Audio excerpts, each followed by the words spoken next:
गर्भाधान संस्कार।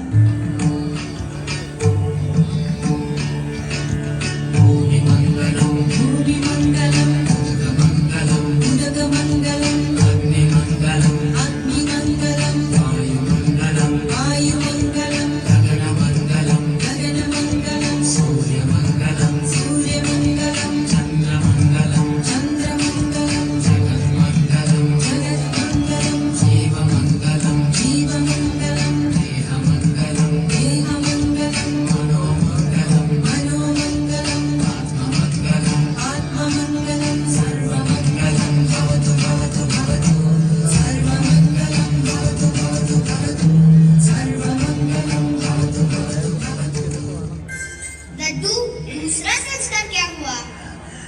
पुंसवन संस्कार।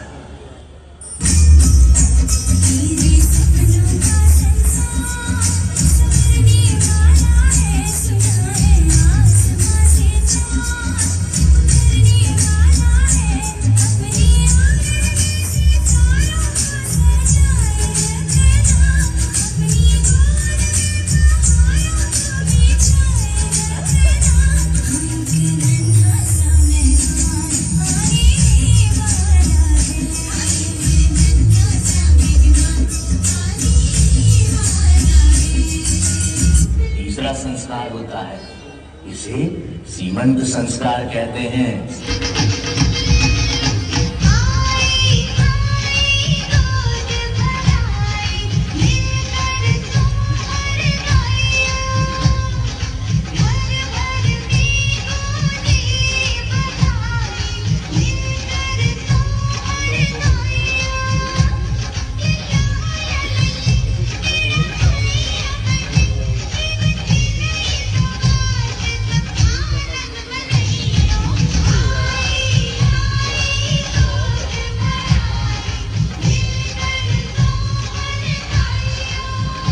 जन्म के छठे दिन चौथा संस्कार यानी जातकर्म संस्कार होता है।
संस्कार यानी नामकरण होता है।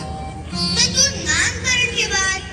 नामकरण के बाद छठा संस्कार यानी निष्क्रमण। जन्म के 40 दिन के बाद पहली बार बाल गोपाल को सूर्य दर्शन कराया जाता है।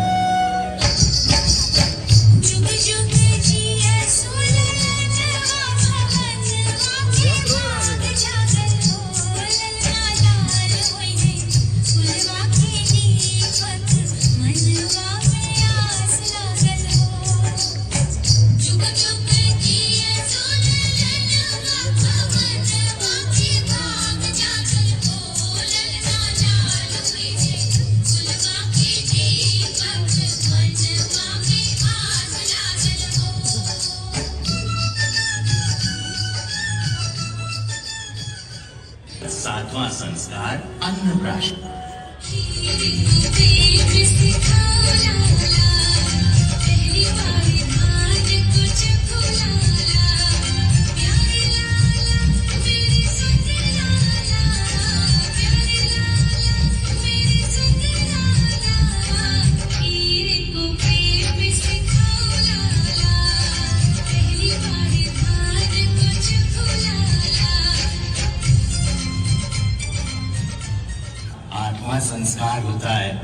मुंडन संस्कार या चौलकल। की बड़ा रोए कन्हैया, रोए कन्हैया, बड़ा रोए कन्हैया, रोए कन्हैया, बड़ा रोए कन्हैया, बड़ा रोए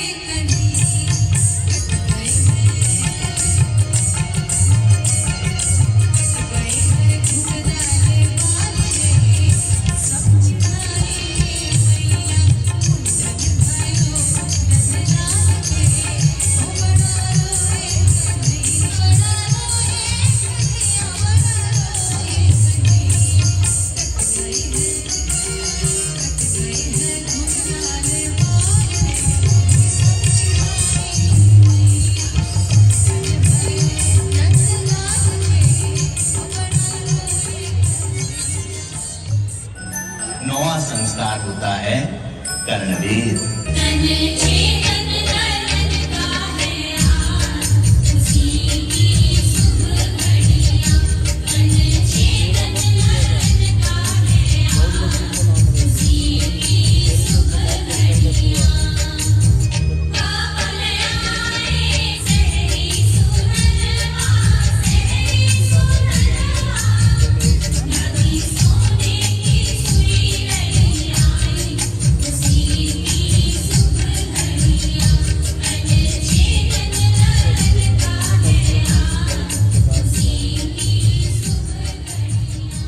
दसवां संस्कार होता है यज्ञोपवीत यानी उपनयन संस्कार।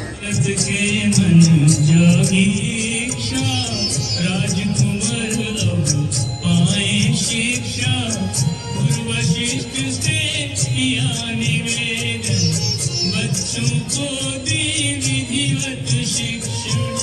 गुरुदेव ने विद्यारंभ के पूर्व यज्ञोपवीत संस्कार किया।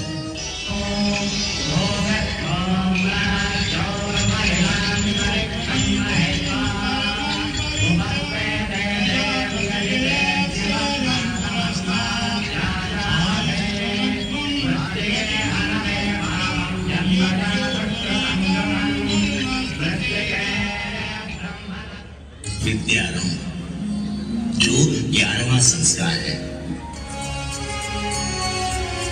शिष्यों, आज तुम सबके लिए नया जीवन आरंभ हो रहा है।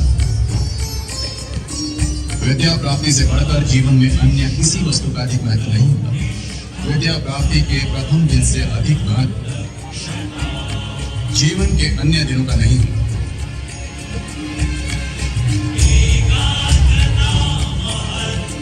आज ये निश्चित होगा कि आने वाले वर्षों में तुम सब क्या सीखोगे और कितनी विद्या प्राप्त करोगे। सामने वृक्ष की शाखा पर लकड़ी का बना पक्षी रखा है, उसकी आंख को बीधना है अपने तीर से।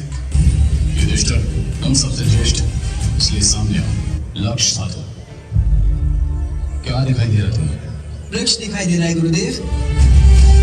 वृक्ष की वो शाखा और शाखा पे वो पक्षी दिखाई दे रहा है। शाखा के बीच में अन्य शाखाएं हैं जिस पर किसी पक्षी का घोंसला है। तीर चलाते समय मुझे ये ध्यान रखना होगा कि वो घोंसला ना गिर जाए, और पक्षी के साथ यदि वो शाखा भी गिर जाए तो नीचे चींटियों का टिला है, वो टूट सकता है। इसका भी मुझे ध्यान रखना होगा। अद्भुत पुत्र, तुम्हें एक साथ कितना कुछ दिखाई दे रहा है। अच्छे शासक का ये सर्वप्रथम गुण जो तुम्हारे पास स्वाभाविक रूप से, परंतु तुम धनुर्धारी नहीं बन सकते। धनुष नीचे रखो और अपने स्थान पर रख जाओ। हम सामने आओ, लक्ष्य साधो। क्या दिखाई दे रहा है तुम्हें? यश माता ने मेरे लिए दुविधा खड़ी कर दी है गुरुदेव। जो राधा को दिखाई दिया था तभी वही सब दिखने लगा है। और ये हरित फल। तुम्हें इतना कुछ दिखाई दे रहा है, किंतु ये दिखाई नहीं दिया कि तुम्हारे धनुष पर प्रत्यंचा बंधी है या नहीं। भालू? अवश्य। आश्रम के चारों ओर 100 चक्कर लगाओ, उसके बाद प्रत्यंचा बांधो। ठीक। दुर्योधन, हम सामने आओ, लक्ष्य साधो। क्या दिखाई दे रहा है तुम्हें? मुझे तो केवल पक्षी और वृक्ष की शाखा दिखाई दे रही है गुरुदेव। इसे गिराओ, पक्षी को या शाखा को। शाखा पर रखे पक्षी की आंख को इस प्रकार बीनना है कि पक्षी शाखा से नीचे लगे। ये कैसे संभव है गुरुदेव? जब प्रहार होता है तो परिणाम ही होगा। जब तक परिणाम पर अंकुश ना हो, जब तक परिणाम की मात्रा पर नियंत्रण ना हो, योद्धा प्रहार नहीं करता। धनुष नीचे रखो, अपने स्थान पर लौट जाओ। अर्जुन,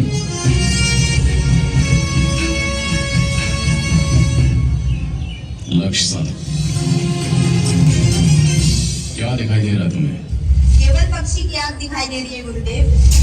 बाण चलाओ। अद्भुत पुत्र, इतनी शीघ्रता से किसी को धनुर्विद्या प्राप्त नहीं होती। तुम अनन्य हो। तुम विश्व के श्रेष्ठ धनुर्धर बनोगे।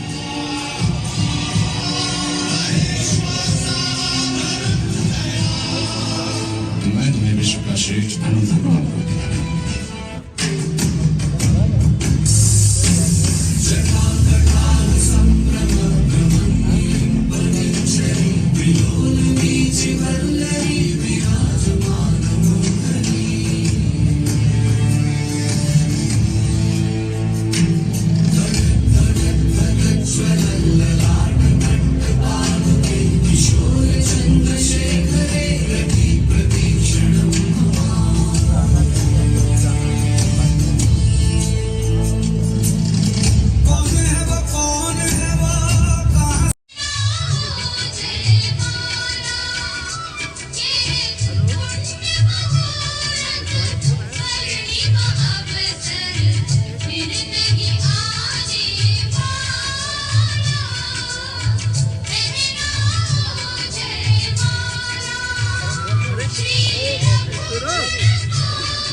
विवाह संस्कार के बाद आता है सर्व संस्कार। 25 वर्ष तक गृहस्थाश्रम का सुख भोगने के बाद मनुष्य को वानप्रस्थ हो जाना चाहिए। गृहस्थाश्रम से वानप्रस्थाश्रम में प्रवेश ही 14वां यानी सर्व संस्कार कहलाता है। और वानप्रस्थ के बाद 15वां संस्कार यानी संन्यास संस्कार।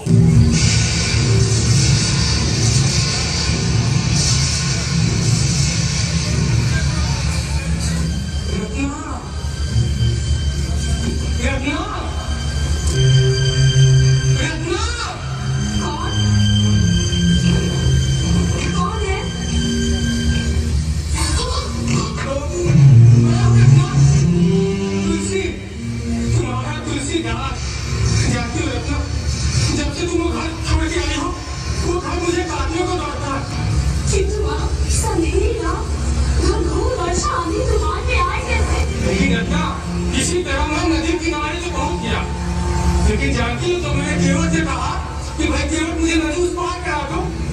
वो डर गया, वो कहने लगा कि इस आंधी तूफान में मैं अपनी जान देने नहीं जाऊंगा। लेकिन रत्ना, मुझे समझ में नहीं आ रहा था कि अब मैं नदी कैसे पार करूं।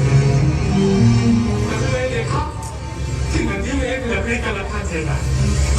सरताज उनको अभिवादन करे सारा वीर समाज, सारा वीर समाज। श्वेत आत्मा श्वेत